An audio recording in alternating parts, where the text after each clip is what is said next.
అందరికీ ప్రైజ్లా.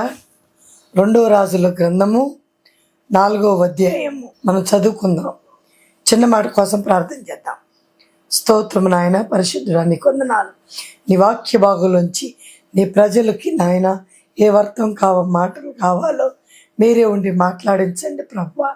నా తండ్రి నీకు స్తోత్రం ప్రభువా. నాయన ఈ వాగ్దానము ప్రతి హృదయంలో ఫలించుటకు నాయన మీరు మా అందరితో మాట్లాడమని ఏసునామములో అడుగుతున్నాం తండ్రి. ఇల్లు ఏముందంటే 2 రాజుల గ్రంథం 4వ అధ్యాయంలో ఒక మంచి మాట ఉంటుంది. మీరందరూ బాగా వినండి. ఏముంటుందంటే ఎలీషా కొండ మీద ఉంటాడు. ఎలీషా కొండ మీద ఉన్నప్పుడు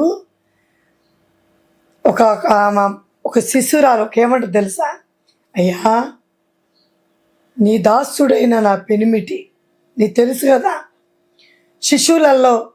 నీ శిష్యులలోనే తిరిగినవాడు, నీలోనే ఉన్నవాడు చనిపోయినాడు కదా ఈరోజు.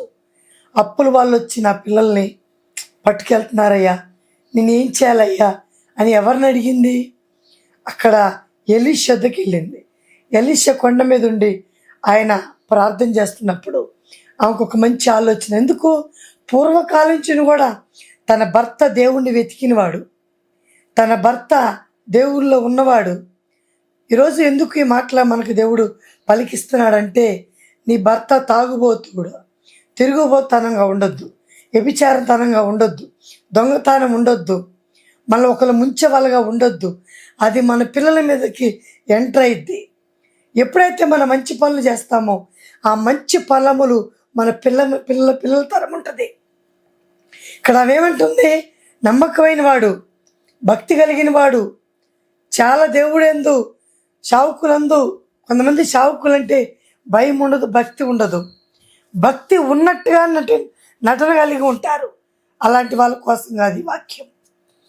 యేసు ప్రభు నమ్మి ఎలీషా ఉన్నాడు. ఎలీషాని యేసు ప్రభు నమ్మి శిశువులు ఉన్నారు. ఈ శిశువులు ఏం చేస్తున్నారంటే యేసు ప్రభుని అడిగి, ఎలీషాని అడిగి వాళ్ళు యేసు ప్రభు గారికి వెళ్ళిపోయినారు కనుక, దేవుని రాజ్యానికి వెళ్ళిపోయినారు కనుక వీళ్ళు ఏం కలిగి ఉన్నారు? భక్తి. వీళ్ళు పోతా భక్తిని వాళ్ళ ఇంట్లో వదిలిపెట్టి వెళ్ళిపోయినారు. కానీ పేదవాళ్ళు యేసయ్య నీ జీవితంలో ఉంటే, నీకెంత పేదరికం ఉన్నా, నీకెన్ని అప్పులున్నా, నీకెంత కష్టం ఉన్నా, నువ్వు ఒకటే అనుకో, నీ భర్త అయినా, నీ భార్య అయినా, నీ పిల్లలైనా నీతి నేర్పించు. అవినీతి వద్దు. అవినీతి చేయటానికి దానికోసం ప్రోత్సహించొద్దు. మనం నీతి ఫలముల కోసము, ఆ పంట కోసం ఎతకాలి. ఇక్కడ ఏమంటున్నాడు? అయ్యా ఎలీషా దైవజనుడా, ఏం చేయాలి నేను అన్నప్పుడు ఆయన ఏమన్నా తెలుసా? నీ కాడ ఏముందో నాకు తెలియపరచమ్మా. కొంతమంది చెప్పరు. షావుకులు అడిగినప్పుడు కొంత దాచిపెట్టుకుంటారు, కొంత చూపెడతారు. వీళ్ళెవరో అననీయ సప్పేరు లాంటి మనుషులు. వీళ్ళు ఏం చేస్తారు?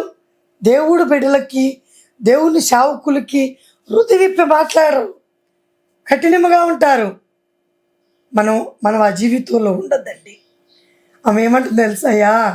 కొంచెం పిండి మాత్రమే ఉంది, కొంచెం నూనె మాత్రమే ఉంది నా బుడ్డిలో అన్నప్పుడు ఆయన అంటాడు, నీకు ఏది ఉందో నాకు అది తెలియపచ్చు, నాకు నా ఎద్దకు తీసుకురా అని చెప్పినప్పుడు, తీసుకొచ్చినప్పుడు నీ ఇంట్లోకి వెళ్ళి నువ్వు కూర్చొని ఊరు వాళ్ళ కుండల మొత్తం తెచ్చి నీ ఇంట్లో పెట్టుకో, నువ్వేం చేయొద్దు, తండ్రికి మొరపెట్టు. ఈ మాట ఎందుకు చెప్తున్నాడంటే, విశ్వాసం నీకు ఉంటే నీ అప్పు దెబ్బకి దేవుడు తలుచుకుని వెళ్ళిపోతుంది. నీ ఒంట్లో అనారోగ్యము దేవుడు తెలుసుకుంటే డాక్టర్ వల్ల కాల, నా దేవుడు వల్ల అవుతుంది. నీకున్న సమస్యలు, దుఃఖము, ఏడుస్తున్నావు, నేను ఎవరు చెప్పుకున్నా నాకు ఫలితం లేదనుకుంటున్నావు. ఈరోజు యేసయ్య అంటున్నాడు, నిన్ను అందరూ వదిలేశారుగా, నేను ఎప్పుడన్నా వదిలేశానా? నిన్ను అందరూ విడిచిపెట్టేశారు, నేను ఎప్పుడన్నా విడిచానా? నువ్వేమనుకుంటున్నావు? అందరూ ఉన్నారు, నాకేం ప్రయోజనం? అందరు నమ్మినాను, నేను మోసపోయినాను. కొంతమంది భర్త చేతిలో మోసపోతారు, కొంతమంది భార్య చేతిలో మోసపోతారు, కొంతమంది ప్రేమించిన వాడి చేతిలో మోసపోతారు, ప్రేమించిన ఆమె చేతిలో మోసపోతారు, పిల్లల చేతిలో మోసపోతారు. ఇది ఎందుకు అంటే దేవుడి దృష్టికి నువ్వు ఎలుగై ఉన్నావు. దేవుడి దృష్టికి నువ్వు చాలా మంచిగా ఉన్నావు. అందుకే దేవుడు అంటున్నాడు, ఇక చేసింది చాలు, నాలో స్థిరముగా ఉన్న ఎడల నీ ఇంటికి నూనె తరలించి వస్తుంది. నూనె తీసుకొని వస్తాడు దేవుడు. నీ అప్పుల వాళ్ళకి దేవుడే సమాధానం పరుస్తాడు. నీ అప్పుల వాళ్ళకి దేవుడే నీ కోసం చెప్తాడు. ఎందుకమ్మా భయపడుతున్నావు? ప్రేమైన దేవుని బిడ్డలారా, యెరూషలేము పట్టణంలో ఉన్న వాళ్ళారా, మీరు భయపడద్దు. మీ ప్రార్థన జీవితము కొదువుగా ఉంది. మీ బైబిల్ చదవటం కొదువుగా ఉంది. మీరు గమనించినట్టయితే ఈ వాక్యము నీ హృదయంలో ఫలించునుగాక. ఈ అర్థంగా పోనీయొద్దు. ఈ వాగ్దానము అనేకులకి అందుబాటులో దేవుడే తీసుకెళ్ళునుగాక. ఆమేన్. ప్రార్థన చేద్దాం. స్తోత్రము నాయన, పరిశుద్ధుడు నీకు వందనాలు. స్తోత్రాలు తండ్రి.